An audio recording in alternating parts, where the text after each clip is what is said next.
Annyeonghaseyo, Lukimida. Oke, hari ini aku mau ketemu sama mahasiswa dari Unindra. Kita mau ngebahas tentang ilmu pengetahuan alam dan juga teknologi. Menarik bukan? Oke. Sebelum itu, jangan lupa komen, like, dan juga subscribe dan nyalain tombol lonceng notifikasinya. Selamat menonton. Bye.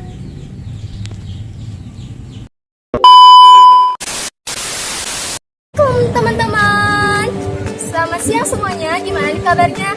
Alhamdulillah luar biasa. Kali ini aku lagi sama kakak-kakak mahasiswa dari Unindra yang ganteng-ganteng dan cantik-cantik. Oke, sebelumnya boleh perkenalkan diri kak? Assalamualaikum, kenalkan nama saya Adam Ramadan dengan NPM 2014145000155 dan saya juga punya akun medsos loh, dari IG, Facebook sampai Twitter. Halo, assalamualaikum. Nama saya Khairia, biasa dipanggil Kori, dengan NPM 2020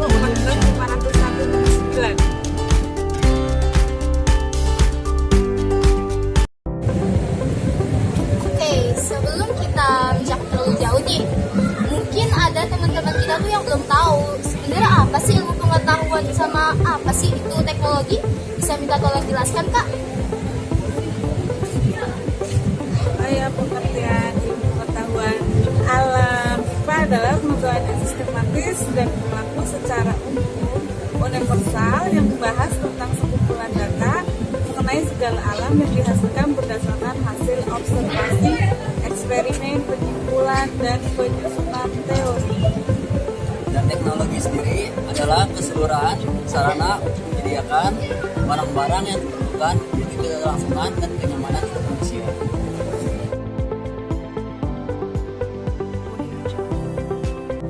Oke, sebelum kita membahas tema ini, aku ada satu pertanyaan nih. Bukannya dari zaman dahulu kita tuh udah menggunakan teknologi ya dalam segala kegiatannya?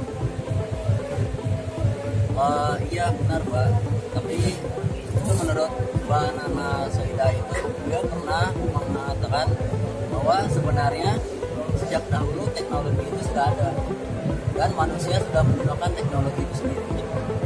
Kalau manusia pada zaman dahulu memecahkan kemiri dengan batu atau memetik buah dengan galah, sebenarnya mereka sudah menggunakan teknologi, yaitu teknologi sederhana namanya.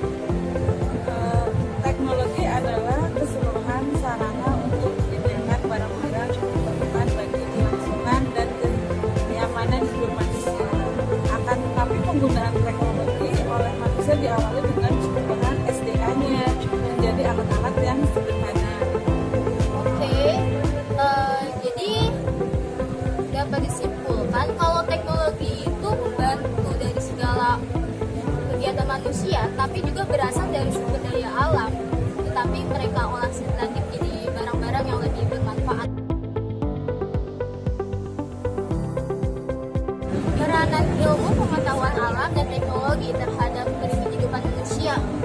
Ilmu dalam bidang IPA dan pemanfaatannya dapat kita bedakan dalam IPA dasar atau murni, IPA terapan, dan juga teknologi. IPA dasar, IPA terapan, dan teknologi mengkaji dalam pokok yang sama, dalamnya itu alam. Perbedaan dari ketiganya itu terletak pada aspek yang dikajikannya. Menurut Amor et al. Pada tahun 1988, beliau merupakan ilmuwan IPA dasar mencoba untuk memahami bagaimana alam bekerja. Sedangkan ilmuwan IPA terapan mencoba mencari cara untuk mengendalikan cara alam bekerja. Ahli teknologi memanfaatkan penemuan IPA dasar dan IPA terapan untuk membuat alat guna mengendalikan cara alam bekerja. Menurut White and Federation tahun 2000, IPA dapat dipandang sebagai proses untuk membentuk hukum, model, dan teori yang memungkinkan orang untuk memprediksi, menjelaskan, dan mengendalikan tingkah laku alam itu sendiri. Dan ditambah lagi konsep-konsep IPA dasar terbentuk dari keingintahuan mengenai sesuatu yang belum diketahui. Keinginan keingintahuan itu menuntun ke arah mencari prinsip atau teori yang dapat diperoleh atau dari hasil pengkajian, yaitu melalui percobaan, Mbak. Oke. Kajian itu merupakan kajian yang tidak bermaksud untuk mencari kondisi atau proses optimal yang diharapkan, melainkan hanya untuk memenuhi penjelasan dari objek, benda, atau energi dalam peristiwa alam. Dampak atau efek dari ilmu alamiah dan teknologi yang telah dikembangkan manusia dalam rangka memenuhi kebutuhannya sehingga lebih mudah dan menyenangkan dapat bersifat positif, artinya benar-benar bermanfaat, dan dapat juga bersifat negatif karena menimbulkan akibat sampingan. Akibat itu bila dibiarkan akan membawa malapetaka. Karena itu manusia setelah mengetahui beberapa hasil ilmu alamiah dan teknologi, mencoba mengatasi juga dengan ilmu alamiah dan teknologi yang baru. Oke, jadi dengan ilmu pengetahuan, kita dapat lebih berinovasi dan berkreativitas dalam menciptakan teknologi untuk kehidupan sehari-hari, kan? Iya, Mbak. Bahkan setiap menitnya banyak teknologi baru yang bermunculan. Contohnya paling sering dan cepat dalam perkembangan yaitu kayak handphone. Mereka berlomba-lomba menciptakan handphone terbaru, di mana berbagai versi dan juga spesifikasi yang terbaru yang dimaksudkan untuk memenuhi kebutuhan hidup manusia.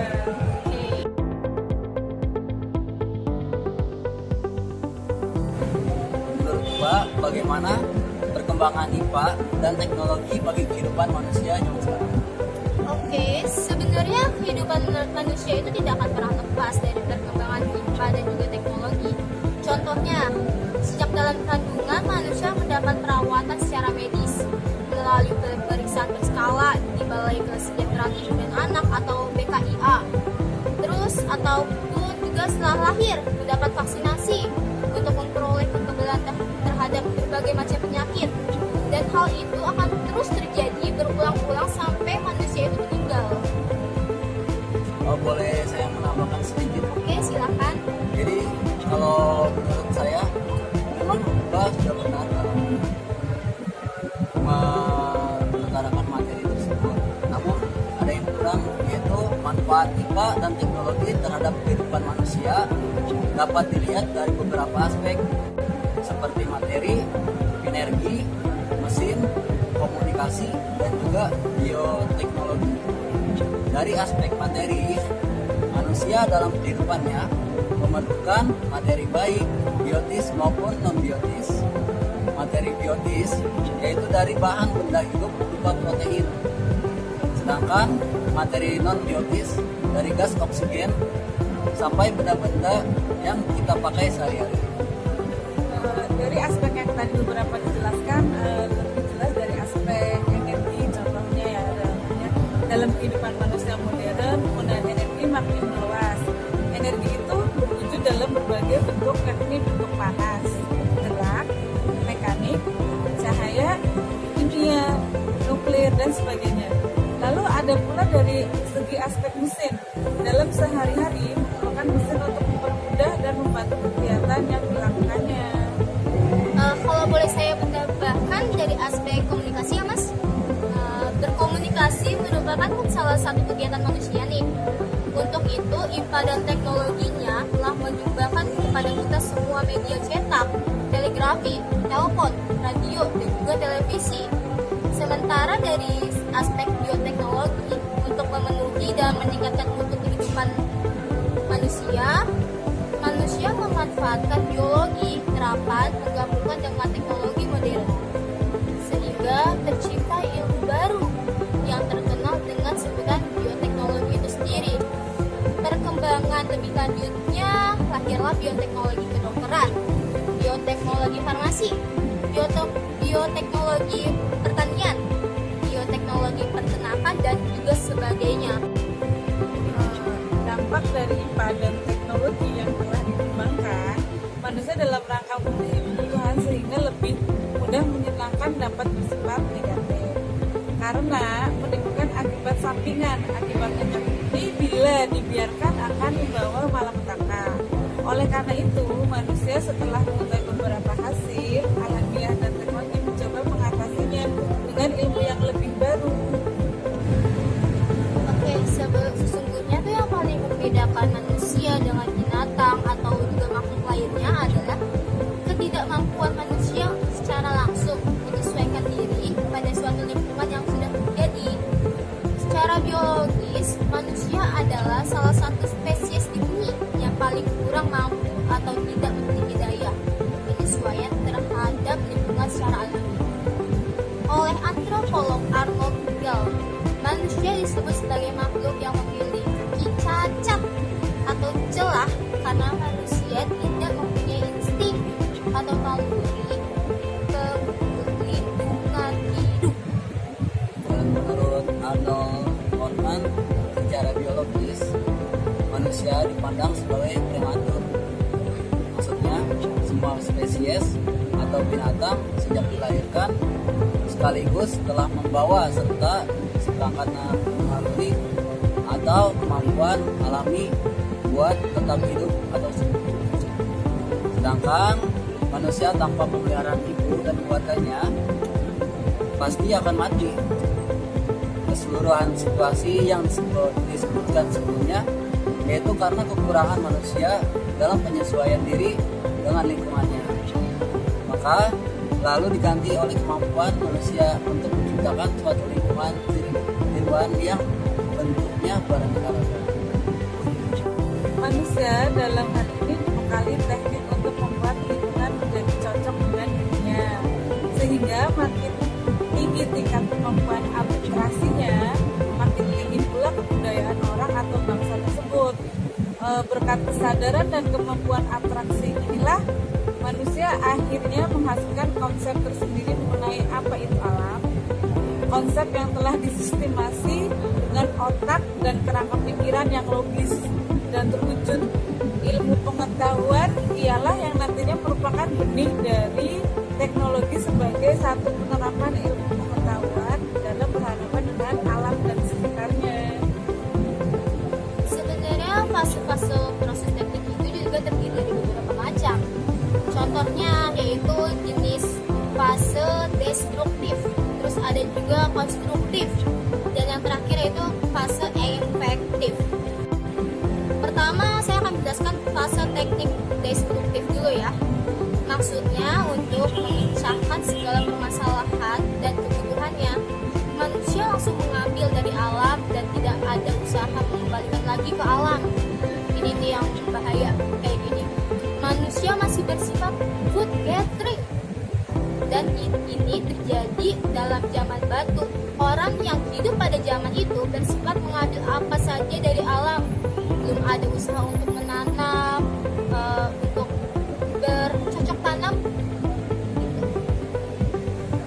Ada fase teknik konstruktif. Ciri budaya masyarakatnya yang hidup pada fase ini adalah telah melakukan penciptaan sehingga menghasilkan kebudayaan baru yang sebelumnya tidak terdapat di alam secara langsung. Misalnya alat tembikar untuk keperluan memasak, senjata logam, ladang, dan peternakan. Dengan penciptaan baru ini, manusia sedikit demi sedikit telah menciptakan bagi dirinya suatu lingkungan baru. Lingkungan baru ini selalu bermodalkan alam sekitar, maka merupakan beserta natur atau alam kedua yang bentuknya atau semacamnya beragam, mulai dari kegiatan ekonomis, struktur kemasyarakatan, sampai ke bentuk peradaban dengan keagamaan. Saya juga mau menambahkan fase teknik efektif. Fase teknik efektif itu merupakan puncak perkembangan teknik yang telah dicapai oleh manusia saat ini. Teknik modern yang beraneka ragam sebenarnya bertitik tolak dari analisis matematis alam. Meningkatnya kebutuhan dan pemakaiannya dalam kehidupan manusia sehingga mampu membangun suatu peradaban, yaitu peradaban mesin. Ciri-cirinya peradaban mesin adalah kesatuan bahasa internasional sebagai pengantar yang sangat mendorong perkembangannya. Selain itu, diciptakannya bahasa simbol yang internasional, satu dan seragam, yaitu bahasa matematika. Maka berkembanglah secara pesat teknologi musik itu. Semua itu tercapai karena manusia memanfaatkan ilmu pengetahuan manusia itu sendiri. Pada dasarnya, teknologi adalah ilmu terapan. Sebaliknya, teknologi yang mendorong diciptakannya lalu ditimbulkan ilmu pengetahuan yang lebih maju lagi. Pada dasarnya, teknologi adalah ilmu terapan. Sebaliknya, teknologi yang mendorong diciptakannya lalu ditimbulkannya ilmu pengetahuan yang lebih maju lagi. Pada kesimpulannya, teknik ada karena adanya ilmu pengetahuan.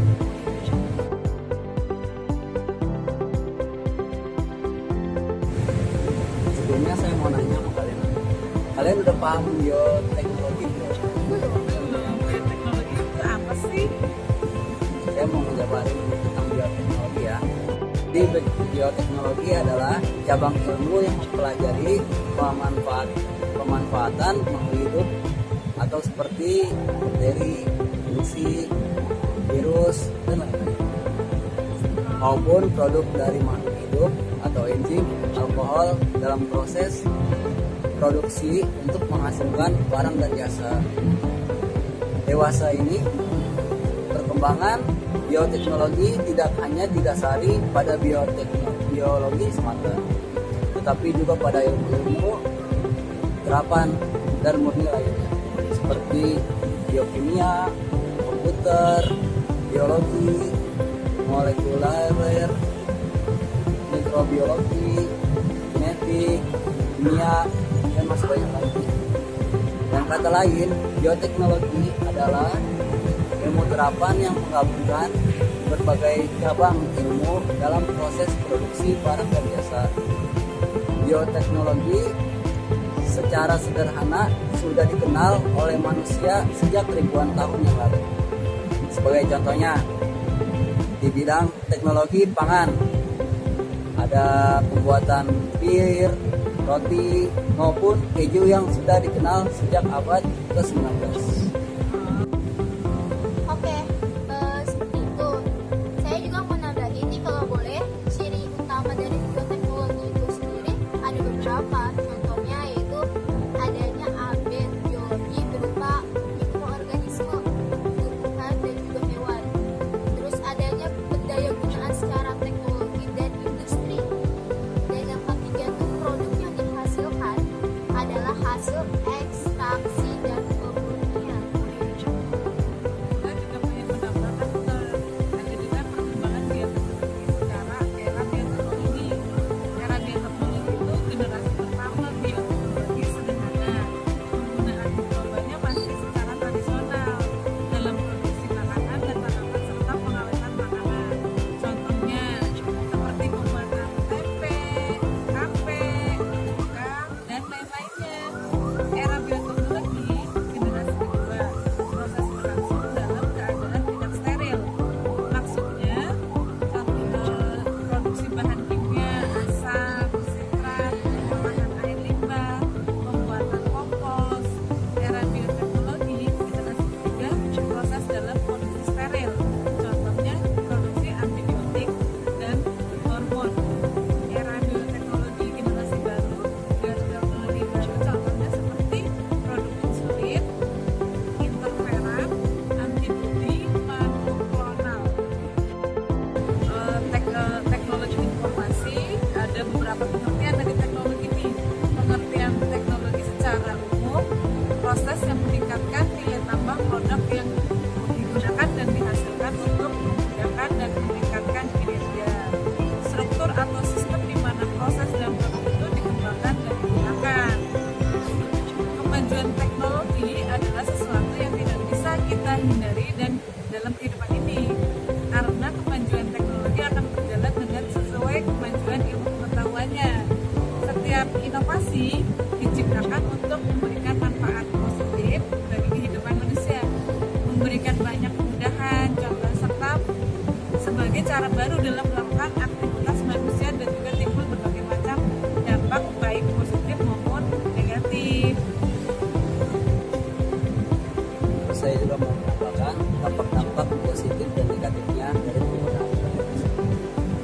Dampak positifnya yaitu internet sebagai media komunikasi merupakan fungsi internet yang paling banyak digunakan, di mana setiap pengguna internet dapat berkomunikasi dengan pengguna lainnya dari seluruh dunia. Dan yang kedua, ada media pertukaran data. Yang ketiga, ada media untuk mencari informasi atau data. Yang keempat, juga ada kemudahan memperoleh informasi dan bisa digunakan sebagai lahan informasi. Dan untuk bisa juga membuat kemudahan bertransaksi dan berbisnis dalam bidang perdagangan. Dan sebaliknya, internet juga ada dampak negatifnya, yaitu yang pertama seperti mudahnya mencari situs-situs yang kurang bagus seperti video pornografi. Yang kedua, ada penipuan. Yang ketiga, bisa membuat seseorang kecanduan. Dan yang negatif ini nggak boleh dicontoh ya teman-teman. Sangat tidak boleh. Kalau boleh saya menambahkan manfaat teknologi informasi dan komunikasi dalam kehidupan sehari-hari ya. Beberapa penerapan dari teknologi informasi dan komunikasi antara lain yang pertama itu penerapan teknologi informasi dan komunikasi dalam perusahaan. Penerapan teknologi informasi dan komunikasi banyak digunakan untuk usahawan. Kebutuhan efisiensi waktu dan biaya menyebabkan setiap pelaku usaha merasa perlu menerapkan teknologi informasi dalam lingkungan kerja, seperti contohnya promosi. Itu sangat perlu teknologi kan, dimana kita mempromosikan barang agar dilihat banyak orang di berbagai daerah bahkan negara. Lalu ada juga penerapan teknologi informasi dan komunikasi dalam dunia bisnis, dalam dunia perbankan, dalam pendidikan, dan juga dalam kesehatan itu sendiri. Teknologi informasi dan komunikasi atau TIK mencakup dua aspek, yaitu teknologi informasi dan juga teknologi komunikasi.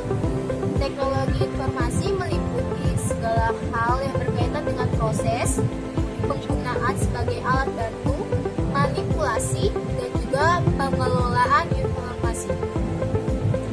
Teknologi komunikasi merupakan segala hal yang berkaitan dengan penggunaan alat bantu untuk memproses dan mentransfer data dari perangkat yang satu dengan yang lainnya. Karena itu, teknologi informasi dan teknologi komunikasi adalah suatu padanan yang tidak terpisahkan, yang mengandung pengertian luas tentang segala kegiatan yang terkait dengan pemrosesan, manipulasi, pengolahan, dan transfer atau pemindahan informasi antar media. Menurut Mbak, apa itu teknologi kearifan lokal? Sebelumnya saya mau jelasin pengertian dari kearifan lokal itu dulu ya. Pengertian dari kearifan lokal dilihat dari Kamus Bahasa Indonesia, terdiri dari dua kata, yaitu kearifan atau wisdom dan juga lokal. Lokal berarti setempat dan wisdom sama dengan kebijaksanaan. Dengan kata lain, maka lokal wisdom dapat dipahami sebagai gagasan-gagasan, nilai-nilai, pandangan-pandangan setempat yang bersifat bijaksana, penuh kearifan, bernilai baik, dan tertanam dan diikuti oleh anggota masyarakatnya. Secara filosofis ada juga kearifan lokal dapat diartikan sebagai sistem pengetahuan masyarakat lokal atau pribumi kayak kita nih, masyarakat lokal, indigenous knowledge system yang bersifat empirik dan pragmatis. Beberapa bentuk pengetahuan tradisional itu muncul lewat cerita-cerita, legenda-legenda, nyanyian, ritual, dan juga aturan atau hukum setempat. Kearifan lokal itu sebenarnya sangat luas. Kearifan lokal juga menjadi penting dan bermanfaat hanya ketika masyarakat lokal yang mewarisi sistem pengetahuan itu mau menerima dan mengklaim hal itu sebagai bagian dari kehidupan mereka. Dengan cara itulah kearifan lokal dapat disebut sebagai jiwa dari kebudayaan lokal itu sendiri. Apa kalian udah mewarisi segala bentuk kearifan lokal kita? Insya Allah. Terus saya mau nanya ke Mbak Hori, kalau menurut Mbak Hori jenis-jenis kearifan lokal itu seperti apa? Jenis-jenis kearifan lokal ini seperti tata kelola berkaitan dengan masyarakat yang mengatur kelompok sosial, contohnya KD atau KD itu kan.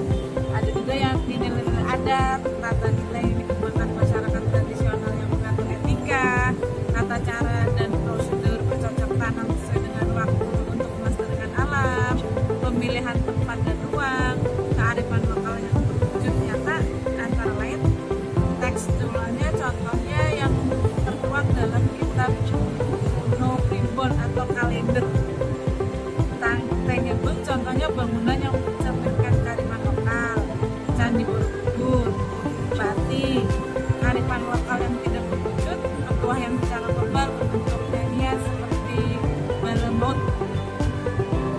Oh begitu ya Mbak. Ya, seperti itu. Terus saya juga sedikit mau menambahkan tentang fungsi kearifan lokal itu sendiri. Silakan. Kalau fungsi kearifan lokal itu sendiri berfungsi untuk konservasi dan pelestarian sumber daya alam. Terus berfungsi juga untuk pengembangan sumber daya manusia. Dan yang ketiga berfungsi untuk pengembangan kebudayaan dan ilmu pengetahuan. Yang keempat juga berfungsi sebagai petua, kepercayaan, sastra, dan pantangan. Dan yang kelima bermakna sosial, misalnya upacara integrasi komunal atau kerabat. Yang selanjutnya bermakna sosial, misalnya pada upacara daur pertanian. Selanjutnya juga bermakna etika dan moral yang terwujud dalam upacara ngaben dan penyucian roh leluhur, dan bermakna politik. Oke teman-teman, dan mohon maaf apabila presentasi kita banyak kekurangannya, dan mohon dipahami dan dijelaskan. Kalau ada yang mau bertanya-tanya silakan di kolom komentar. Jangan lupa juga subscribe, like, and comment, share. Dan jangan lupa follow IG saya ya, 6 Ramadan 17_. Oke, terima kasih semua. Sekian, assalamualaikum Mohon maaf jika ada kekurangan. Wabillahi taufiq wal hidayah. Wassalamualaikum warahmatullahi wabarakatuh. Dadah. Dadah.